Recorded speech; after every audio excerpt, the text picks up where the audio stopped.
Education journey پر آپ سبھی کا خیر مقدم ہے۔ آج کے اس ویڈیو میں ہم CUET اردو UG کا جو کوشچن پیپر ہے 2025 کا اس کو حل کرنے والے ہیں۔ اس سے پہلے 2023 اور 2024 کو ہم نے دیکھ لیا ہے اور سوال کے پیٹرن کو بھی ہم نے سمجھا۔ اس ویڈیو میں ہم 2025 کے PYQ کو دیکھنے والے ہیں۔ اس میں پہلے اقتباس دیا گیا ہے اور اس اقتباس کے مطابق کچھ سوالات ہیں۔ انگریز اس حقیقت سے واقف تھے کہ تجارت کے فروغ اور ملک پر حکمرانی کے لیے یہاں کی زبان، طور طریقوں، رسم و رواج اور قاعدے قانون سے واقفیت ضروری ہے۔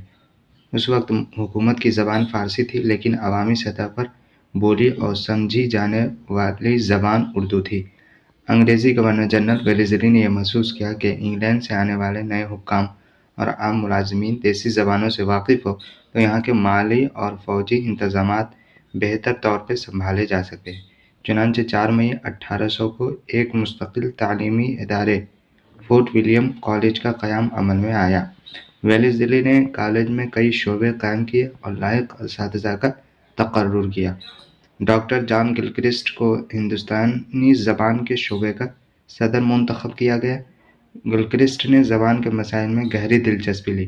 انہوں نے نہ صرف خود تصنیف و تالیف کا کام کیا بلکہ اس عہد کے کئی نامور نثر نگاروں کی خدمات حاصل کیں اور ان سے ایسی کتابیں ترجمہ تصنیف و تالیف کرائیں جن میں اکثر آج بھی اہمیت رکھتی ہیں۔ فورٹ ولیم کالج کے نامور قلمکاروں میں میر امن دہلوی، حیدر بخش حیدری، کاظم علی جبہ، مرزا علی لطف، شیر علی افسوس، میر بہادر علی حسینی، مظہر علی خاں ولا اور للو جی قابل ذکر ہیں۔ ان ادیبوں کی تصانیف میں میر امن کے باغ و بہار کا نام سر فہرست ہے۔ پہلا سوال ہے، ہندوستانی زبان کے شعبے کا صدر کس کو منتخب کیا گیا؟ اس کا صحیح جواب ہے آپشن نمبر 1، ڈاکٹر جان گلکرسٹ۔ باغ و بہار کے مصنف کون ہیں؟ تو باغ و بہار کے مصنف ہیں میر امن دہلوی، آپشن نمبر 3 کریکٹ ہے۔ اس سے پہلے بھی یہی سوال پوچھا گیا تھا گزشتہ سالوں کے پرسوں میں۔ فورٹ ولیم کالج کے قیام کے وقت حکومت کی زبان کیا تھی؟ اس وقت جو حکومت کی زبان تھی وہ تو فارسی تھی، لیکن عوامی سطح پر بولی جانے والی زبان جو تھی وہ اردو تھی۔ آپشن نمبر 4 کریکٹ ہے۔ 1800 عیسوی میں فورٹ ولیم کالج کس نے قائم کیا؟ یعنی اس وقت گورنر جنرل کون تھا؟ تو آپشن نمبر 2 کریکٹ ہے، گورنر جنرل ویلزلی۔ یہ ایک اقتباس مکمل ہو گیا۔ اشاروں و کنایوں کے باوجود راحت میاں نہ تو خود منہ سے پھوٹے اور نہ ہی ان کے گھر ہی سے پیغام آیا۔ تھک ہار کر بی اماں نے پیروں کے توڑے گروی رکھ کر پیر مشکل کشا کی نیاز دلا ڈالی۔ پہر بھر کے محلے ٹولے کی لڑکیاں صحن میں دھوم مچاتی رہیں۔ بی آپا شرمائی لجائی مچھروں والی کوٹھری میں اپنے خون کی آخری بوندیں چسانے کو جا بیٹھی۔ بی آپا کی سہیلیاں ان کو چھیڑ رہی تھیں اور وہ خون کی بچی کھچی بوندوں کو تاؤں میں لا رہی تھی۔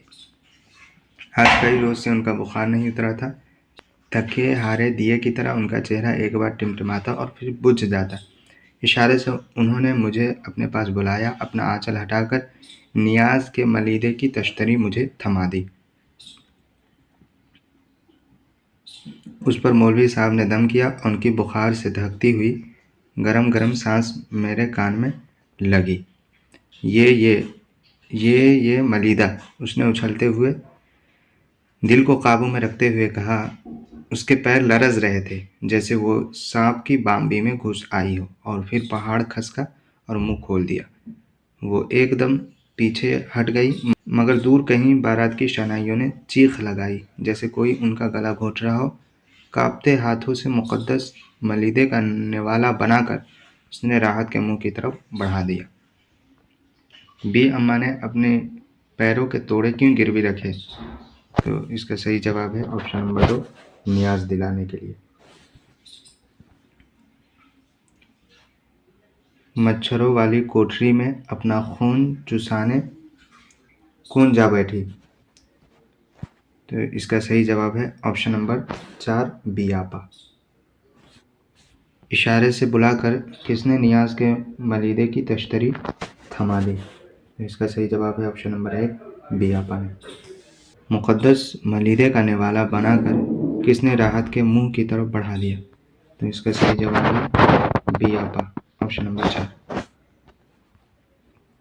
تیسرا اقتباس ہے، مجھے اچھی طرح یاد ہے کہ اس وقت آغا 3 درویش صورت بزرگوں کے حلقے میں مہابلی اکبر کے دور کی خوبیاں اور برکتیں نہایت وارفتگی سے بیان کر رہے تھے، گویا سب کچھ اپنی آنکھوں سے دیکھ چکے ہیں۔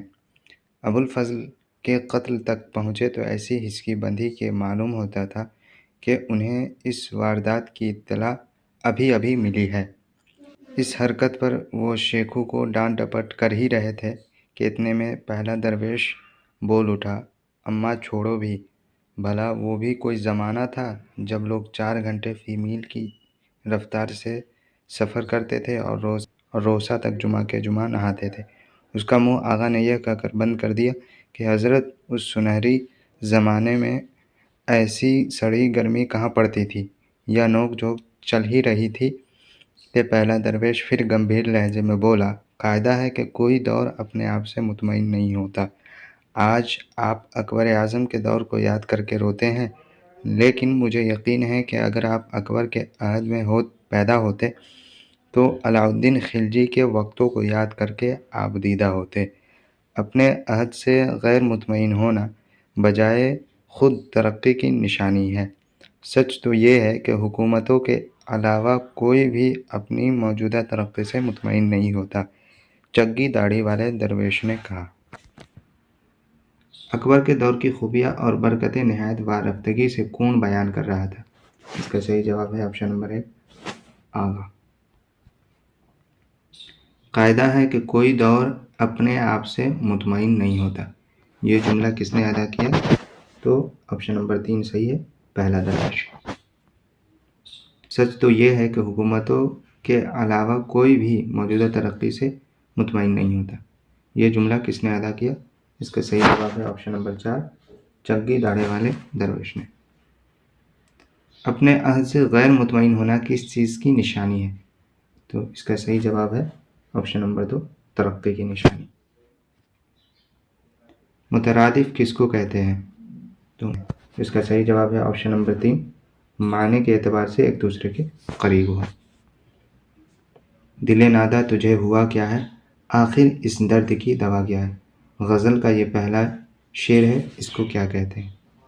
تو غزل کے پہلے شعر کو مطلع کہتے ہیں، آپشن نمبر 2 کریکٹ ہے۔ متضاد الفاظ کسے کہتے ہیں؟ تو اس کا صحیح جواب ہے آپشن نمبر 4 جو معنی میں ایک دوسرے کی ضد ہو۔ اقتباس دیا گیا ہے اور اس کو ارینج کرنا ہے۔ انگریز کا وتیرہ ہے کہ وہ کسی عمارت کو اس وقت تک خاطر میں نہیں لاتے جب تک وہ کھنڈر نہ ہو جائے۔ تو اس میں جو پہلے نمبر پہ آئے گا وہ آئے گا سی، اس کے بعد آئے گا ڈی، اس کے بعد آئے گا بی، اس کے بعد آئے گا اے۔ تو اس کی ترتیب ہوئی سی ڈی اور بی اے۔ تو یہاں آپشن نمبر 3 میں آپ دیکھیں سی ڈی بی اے درست ہے۔ ڈر کا مترادف لفظ کیا ہے؟ تو ڈر کا مترادف لفظ ہے خوف۔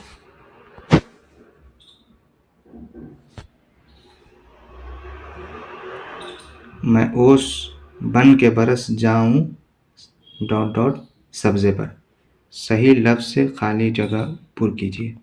تو اس کا صحیح آپشن ہے آپشن نمبر 3 تیرے، میں اوس بن کے برس جاؤں تیرے سبزے پر۔ لفظ شب کا متضاد کیا ہے؟ شب معنی ہوتا ہے رات، اس کا الٹا ہوگا روز۔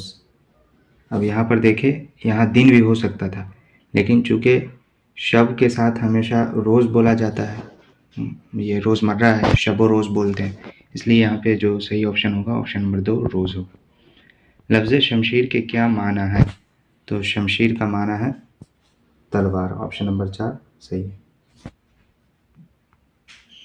لفظ شبنم کا مترادف کیا ہے؟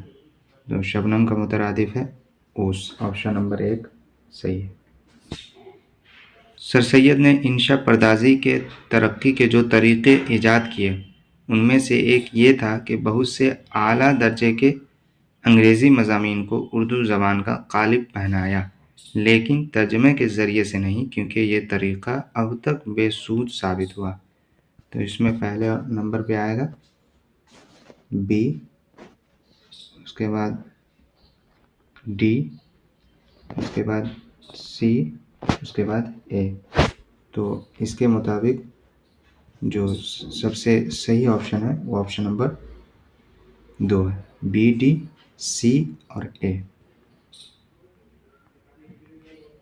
نازکی اس کے ڈیش کی کیا کہی ہے؟